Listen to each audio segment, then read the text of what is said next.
We're going to talk about a man who was, by all accounts, a real-life superhero of the American West.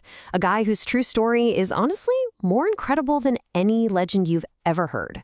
His name was Bass Reeves, and his life story?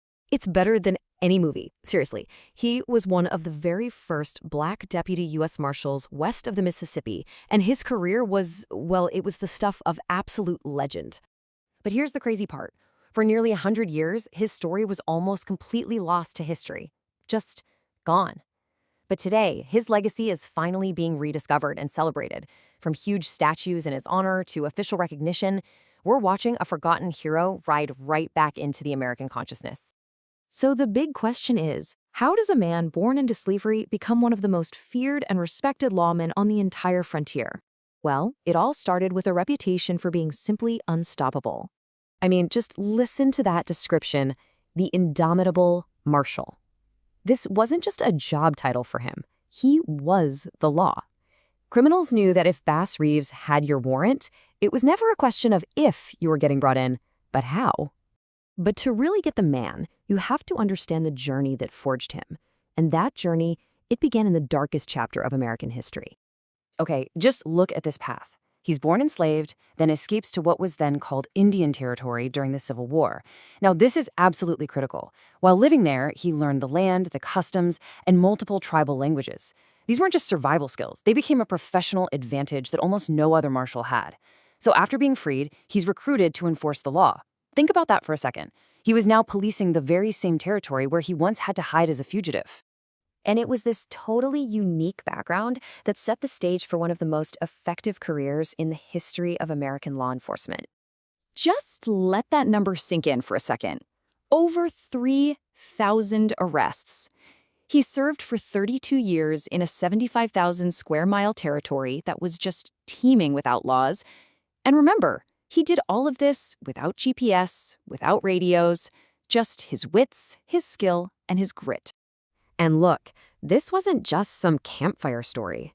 Newspapers at the time were reporting on his legendary calm. Can you imagine being a fugitive and you find out that the man on your trail is a guy who does not know what fear is? That reputation alone had to be terrifying. So how did he do it? Well, his toolkit was one of a kind. He was a sharpshooter, deadly with either hand.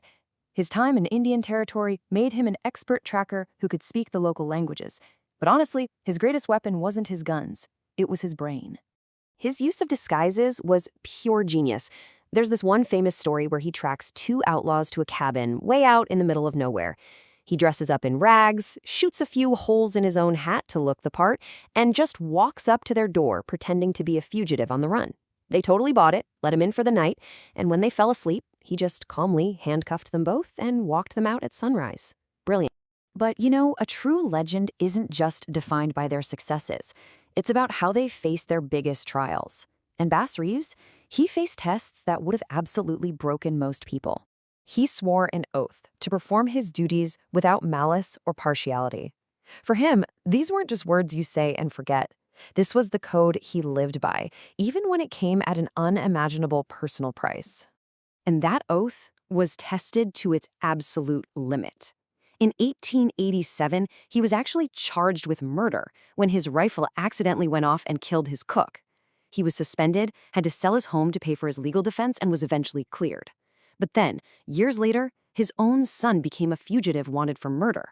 No other lawman would take the warrant, so Bass took it himself. He tracked down his son, arrested him, and turned him over to the court. He put his duty to the law above everything, even his own family. After he died in 1910, you'd think this incredible story would be told for generations. But it wasn't. For decades, he was a hero hidden in plain sight. But that, thankfully, has finally started to change. Take a look at this timeline. For almost 100 years, nothing. Silence. Then, in the 21st century, it's like a wave of recognition just started building. A bridge, a statue, and then this truly historic moment. His official portrait is unveiled, hanging in the Arkansas State Capitol, a building where laws were once made that denied him his own freedom. And these aren't just symbolic gestures, you know? They are corrections to the historical record. They're tangible, powerful reminders that make sure future generations will know his name and his unbelievable story. And now his story is finally reaching a global audience. We're talking acclaimed TV series, major movies, comic books, novels. Bass Reeves is no longer a footnote in a history book. He is becoming the cultural icon he always should have been. Ultimately, the story of Bass Reeves is this powerful reminder that our history is just filled with these incredible people whose contributions have been overlooked. His journey from an enslaved man to a legendary lawman isn't just some tale of the Old West. It's a testament to resilience, to integrity, and to an unwavering belief in justice in a world that so often denied it to him. And it really leaves you with an important question. Who else is out there, just waiting for their story to be told?